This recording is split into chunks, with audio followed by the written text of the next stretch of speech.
शाहीनों का mission world cup का फातिहाना आगाज। नेदरलैंड्स को 81 रन से शिकस्त। कौमी टीम 49 ओवर्स में 286 रन बनाकर आउट हुई। बॉलर्स ने सारी डच टीम को भी 141 ओवर्स में 205 रन पर ही पवेलियन भेज दिया।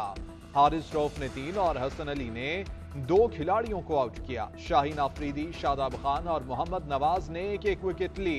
पाकिस्तान की बैटिंग में भी कौमी टॉप ऑर्डर लड़खड़ा गया था।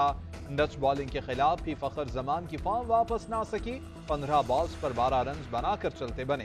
कप्तान बाबर आजम भी सिर्फ 5 रन ही बना सके। इमामुल हक भी 15 रन की इनिंग्स खेलकर आर्यन दत्त को कैच दे बैठे। तीनों बल्लेबाज क्रीज पर ज्यादा देर न ठहर सके। इफ्तिखार ने भी बेसब्री दिखाई। पाकिस्तान की डूबती बैटिंग के लिए सऊद शकील और मोहम्मद रिजवान का रेस्क्यू ऑपरेशन। ओपनिंग जोड़ी और कप्तान के पवेलियन लौटने पर दोनों बल्लेबाज रन मशीन बन गए। सऊद शकील ने 52 और रिजवान ने 75 गेंदों पर 68 रन बनाए। सऊद शकील ने वर्ल्ड कप में पाकिस्तान के लिए दूसरी तेज तरीन 50 बनाई। शादाब और नवाज की जिम्मेदारी ने भी कुछ हौसला दिया। मोहम्मद नवाज 39 और शादाब 32 रन बनाकर आउट हुए। चारों बल्लेबाजों ने मैदान के चारों तरफ स्ट्राइक खेले, चौके मारे और छक्के लगाए। कौमी टीम का मुनासिब मजमुआ तश्कील देना मुमकिन बनाया। मईशत को नुकसान पहुंचाने वाले इक़दाम के खिलाफ एक्शन जारी रहेगा। गैर कानूनी कार्रवाइयों की वजह से मईशत को नुकसान पहुंच रहा है। Army chief general Syed Asim Munir का कराची में सूबाई एपेक्स कमेटी इजलास में इजहार ख्याल। ISPR के मुताबिक इजलास में नेशनल एक्शन प्लान और कच्चे के इलाके में ऑपरेशन पर ब्रीफिंग दी गई। गैर कानूनी मकीम गैर मुल्कियों की वापसी और दीगर उमूर पर भी ब्रीफिंग। कराची ट्रांसफॉर्मेशन प्लान और सिंध में SIFC इक़दाम पर पेशरफ्त पर तबादला ख्याल हुआ। सिपाही सालार ने महकमों के दरमियान हम आहंगी पर जोर दिया।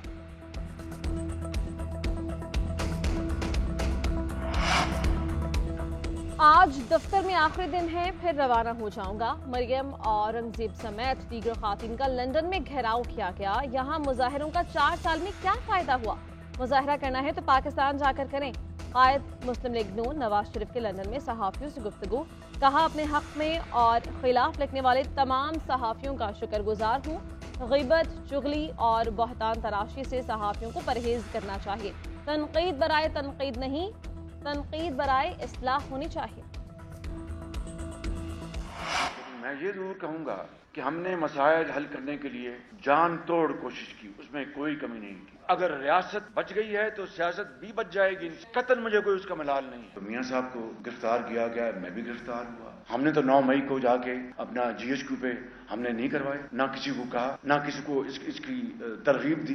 उन्होंने हमेशा अफवाज पाकिस्तान, शहीदों और गाजियों के लिए दुआ की, पाकिस्तान की जो तरक्की और खुशहाली के लिए दुआ की। ये अलग बात है कि इमरान, नियाजी और नैब गठजोड़, वो जो गठजोड़ था उसने पाकिस्तान की को तबाह बर्बाद कर दिया। एहतसाब वो है जो कि सामने साफ नजर आता हो। एहतसाब का सबसे ज्यादा निशाना 75 सालों में सिर्फ और सिर्फ सियासतदान बने हैं। और एहतसाब का अगर बात करनी तो आइए बैठे, एक डायलॉग करें अक्रॉस द बोर्ड। डील्स की बातें बेबुनियाद हैं। डील करते तो नवाज शरीफ को जेलें न काटना पड़ती। मुझे लांढी जेल में रखा गया, नवाज शरीफ को जलावतन किया गया। नवाज शरीफ की वापसी में कोई रुकावट नहीं। 21 अक्टूबर को ही आएंगे और कानून के सामने पेश होंगे। नवाज शरीफ के दोस्त ममालिक से बहुत अच्छे ताल्लुकात हैं। ये ताल्लुकात कर्जा लेने के लिए नहीं, सरमायाकारी लाने के काम आएंगे। सदर मुस्लिम लीग नून शहबाज शरीफ की लाहौर में प्रेस कॉन्फ्रेंस। बोले कि एहतसाब की लाठी सिर्फ सियासतदानों पर चली, ये तारीख का स्याह तरीन बाब है। नैब और चेयरमैन PTI के गठजोड़ ने पाकिस्तान बर्बाद किया। चेयरमैन PTI ने जनरल बाजवा को लामुतनाई तौसी की पेशकश की। हमने सियासत कुर्बान करके रियासत बचाई। अगर पाकिस्तान दिवालिया होता तो आज सड़कों पर जुलूस निकल रहे होते। नवाज शरीफ को दिल के आर्जे की अलामात बरकरार। शुगर और दीगर अमराज की वजह से पाकिस्तान और लंदन ने मुसलसल फॉलोअप की जरूरत। नवाज शरीफ की एंजियोप्लास्टी नवंबर 2022 में की गई, स्टंट भी डाले गए। माजी में बाईपास और एंजियोप्लास्टी की वजह से मुसलसल चेकअप जरूरी है।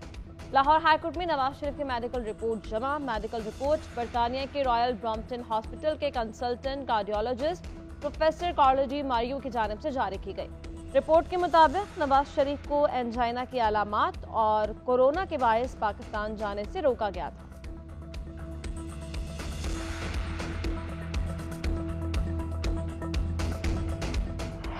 बाई एग्रीमेंट के तहत जब हमने हुकूमत छोड़ी थी उस वक्त हर चीज इन ऑर्डर थी और जो हमारे इंटरनेशनल कमिटमेंट्स थी उस क्वार्टर के लिए उस वक्त तक वो सारी पूरी, और मैं नहीं समझता कोई वजह जेन्युइन जिसकी वजह से जो स्टैंड बाई एग्रीमेंट की दूसरा रिव्यू है उसमें कोई दिक्कत नहीं आनी चाहिए।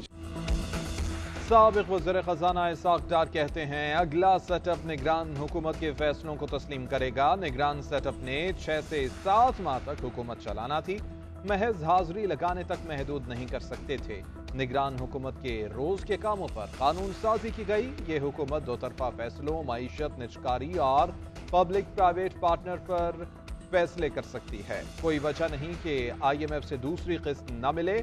नवाज शरीफ की वापसी के हवाले से कहा कि हिफाजती जमानत की दरख्वास्त वक्त आने पर देंगे। पाकिस्तान में सबको हिफाजती जमानत मिलती है, नवाज शरीफ को भी मिल जाएगी। शहबाज शरीफ ने 6% शरह से तरक्की करती मईशत को ज़िबाह किया। गरीब और तनख्वाहदार तबके को 45% तारीखी महंगाई तले कुचल दिया। 1.5 करोड़ से जायद पाकिस्तानियों को गुर्बत की अंधी खाई में फेंका। कौमी मुजरिम ने रियासत और अवाम को फरेब के जाल में फांसने की कोशिश की। शहबाज शरीफ की प्रेस कॉन्फ्रेंस पर तहरीक इंसाफ का रद्द-ए-अमल। तर्जुमान PTI ने कहा, शहबाज शरीफ के भाई ने महंगे ईंधन के मंसूबे में पाकिस्तान को जकड़ा। इसने बिजली के बिल्स को फांसी बनाकर अवाम को लटका दिया।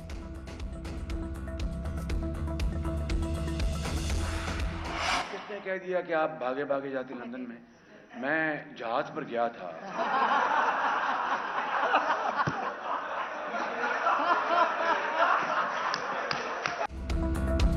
भागा भागा नहीं, जहाज पर लंदन गया था। सहाफी के सवाल पर शहबाज शरीफ का जवाब, हॉल में कहकहे बिखर गए।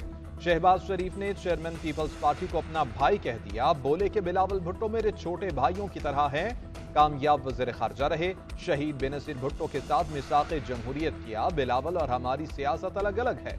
वो अपना इलेक्शन लड़ेंगे, हम अपना इलेक्शन लड़ेंगे।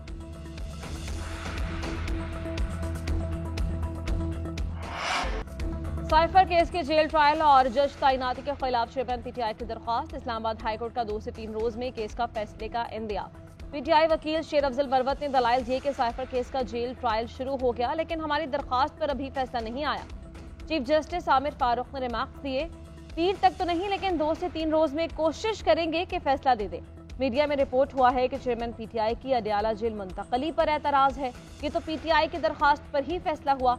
उधर सेशन कोर्ट ने चेयरमैन PTI की जमानत की 6 दरखास्तों पर नोटिस जारी कर दिए।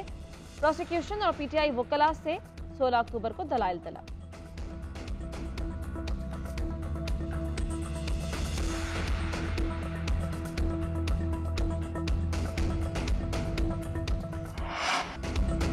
मुल्क से गैर कानूनी मकीम गैर मुल्कियों के इनखला में सिर्फ 25 रोज बाकी। मुख्तलिफ सूबों से गैर कानूनी अफगान मुहाजिरीन की वापसी का अमल जारी। गैर कानूनी मकीम 30 खानदान रजाकाराना तौर पर वापस चले गए। रिहाइश का सबूत न रखने वाले गैर मुल्कियों को जेल भेजा जाएगा, वहीं से मुल्क बदर किया जाएगा। कराची के इलाके सोहराब गोट में पुलिस का सर्च ऑपरेशन। गैर कानूनी तौर पर मकीम 51 अफगान बाशिंदे गिरफ्तार। इलाके के दाखिली खारजी रास्ते सील करके घर घर तलाशी लगाई। ऑपरेशन में खवातीन पुलिस एहलकार, अफसरान समेत 200 से ज्यादा एहलकारों ने हिस्सा लिया। मुश्तबा अफराद का क्रिमिनल रिकॉर्ड बायोमेट्रिक के जरिए चेक किया गया।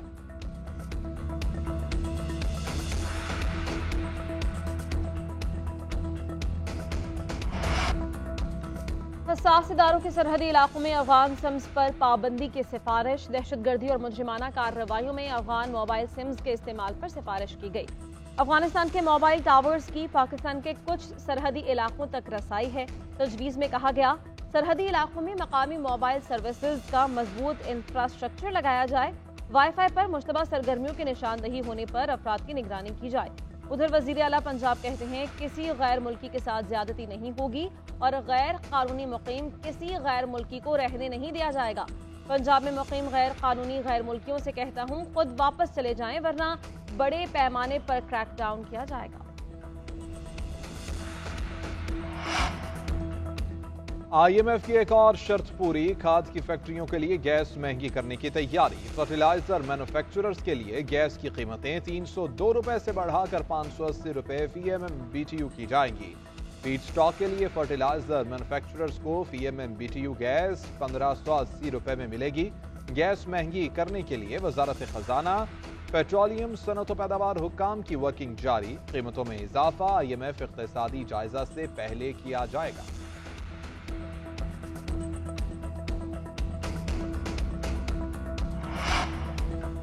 कराची में शहरियों को महंगी बिजली का एक और बड़ा झटका। नेफ्रा की के इलेक्ट्रिक को बिजली 4 रुपए 45 पैसे फी यूनिट तक महंगी करने की मंजूरी, नोटिफिकेशन जारी।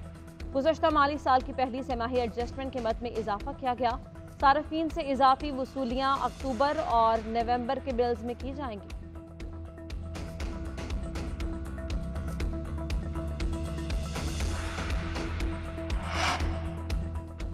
महंगाई में इजाफा थम न सका, सब्जियों दालों समेत अशियाए जरूरिया मजीद महंगी। इदारा शुमारियात के मुताबिक महंगाई की शरह बढ़कर 37.07 पर पहुंच गई।